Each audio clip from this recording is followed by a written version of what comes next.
તો દિવાળી પર આવશે માવઠું અને માવઠાની સાથે સાથે કાતિલ ઠંડીનો પણ કહેર વર્તાશે ગુજરાતમાં બેવડો માર આવી શકે। ગુજરાતમાં જોવા મળશે ઠંડીનો ચમકારો। હવે શિયાળાની શરૂઆત પણ થઈ રહી છે અને દિવાળી બાદ ઠંડી જામી શકે છે। ઉત્તર ભારતમાં કાતિલ ઠંડીની શરૂઆત થઈ ગઈ છે અને પહાડોમાં જ્યાં હિમવર્ષા પણ થઈ રહી છે આ સફેદ કહેર હવે તે કોહરા મચાવશે અને આ વર્ષે રેકોર્ડ બ્રેક ઠંડી પડી શકે છે। આ પ્રકારની આગાહી આપવામાં આવી છે। હવામાન વિભાગ પણ કંઈક આ જ પ્રકાર ઇશારો કરે છે, સંકેત આપે છે અને આગાહીકારનું પણ આ જ કહેવું છે કે ગુજરાતમાં તો એક નહીં પણ આ બબ્બે માર સહન કરવા પડશે અને નવરાત્રિની જેમ જ દિવાળીમાં પણ વરસાદ થાય તો નવાઈ નહીં, કારણ કે આ જ પ્રકારની આગાહી આપવામાં આવી છે અને સાથે સાથે ઠંડી પણ તેનો ચમકારો બતાવશે। તો દેશમાં આ વર્ષે શિયાળો સામાન્ય કરતાં વહેલો આવ્યો છે। આમ તો દિવાળી પછી શરૂઆત થતી હોય છે પણ એ પહેલાં જ શરૂઆત થઈ ગઈ છે અને પર્વતોમાં ખાસ તો જે પહાડી રાજ્યો છે દિલ્હી સહિત અનેક મેદાની વિસ્તારોમાં પણ ઠંડીની શરૂઆત થઈ। સ્વાભાવિક છે કે મેદાની વિસ્તારોમાં ઠંડીની શરૂઆત વર્તાય ત્યારે પહાડી રાજ્ય જે છે તેમાં તેનાથી વધારે આ ઠંડીનો અનુભવ અને ત્યાં અહેસાસ થતો હોય છે।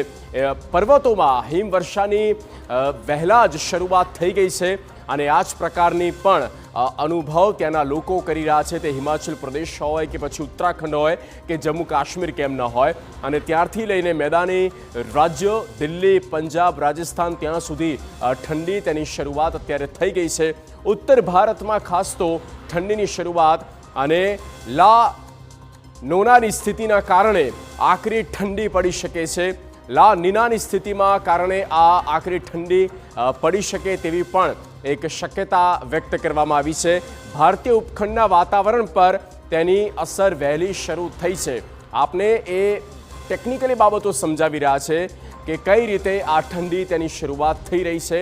લા નીનાની અસર અને તેના કારણે તીવ્ર ઠંડી પડી શકે છે, વહેલી શરૂઆત પણ થઈ છે અને આ ઠંડીની અસર અત્યારે હાલ તો પહાડી રાજ્યથી લઈને મેદાની રાજ્ય સુધી પર્વતીય વિસ્તારોમાં શીતલહેર અને બરફ વર્ષામાં પણ વધારો થશે અને બરફ વર્ષા પણ આ સિઝનમાં જોવા મળી શકે છે।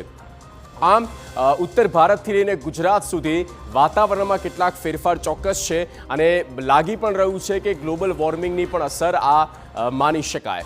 તો આ વર્ષે દેશના અલગ અલગ રાજ્યોમાં વરસાદે જૂના અને અનેક રેકોર્ડ બ્રેક વરસાદ પડ્યો છે અને તમામ રેકોર્ડ તોડ્યા છે। પંજાબથી લઈને જમ્મુ કાશ્મીર, ઉત્તરાખંડથી લઈને હિમાચલ પ્રદેશમાં વરસાદે ખૂબ જ વિનાશ વેર્યો અને હવે ઠંડી પણ સર્જી શકે મુશ્કેલી। હવામાન વિભાગની આગાહી છે કે આ વર્ષે લોકો ધ્રુજી જાય તેવી ઠંડી પડશે।